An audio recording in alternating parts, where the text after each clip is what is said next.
Hi, I'm Tom Mayenknecht, host of the Sport Market on Team 1040 and teamradio.ca.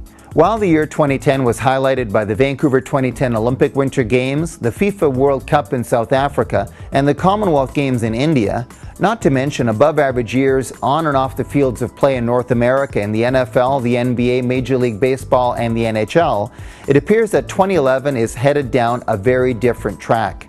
The headlines for the year could very well be courtroom headlines, and that's not good for sport. It's not a good thing for the business of sport, and it's certainly not an enjoyable scenario for sports fans.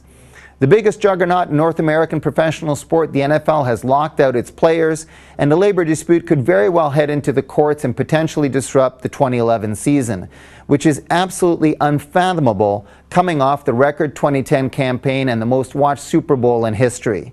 The NBA is on the precipice of a work stoppage, which could get legal and could get ugly. In baseball, Barry Bonds is on trial this spring, and Roger Clemens will go to trial in July. Tainted icons of the game casting their shadows on Major League Baseball over opening day week and All-Star week, respectively. In the NHL, the Goldwater Institute and the City of Glendale continue their legal, political, and PR wrangling over the proposed public financing of the purchase of the ailing Phoenix Coyotes by Chicago businessman Matt Hulsizer. Cycling icon Lance Armstrong could also be before a grand jury sometime soon, even as his Cancer Foundation's name graces a new Major League Soccer ballpark, Livestrong Sporting Park in Kansas City.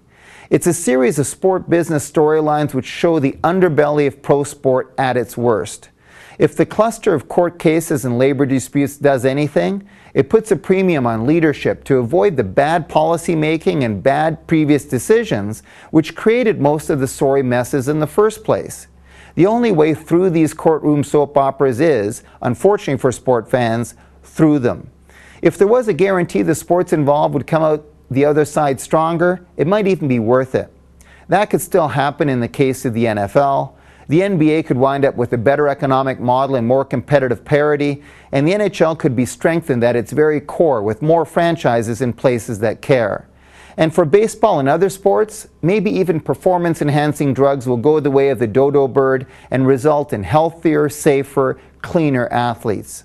Regardless, none of these sport business storylines, none of these legal storylines does much for the nostalgic, almost mythical notion of playing for the love of the game.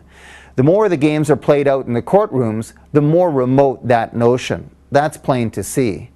And that's a big price to pay for professional sport, as it dilutes the very inspirational quality carried by extraordinary athletes doing extraordinary things.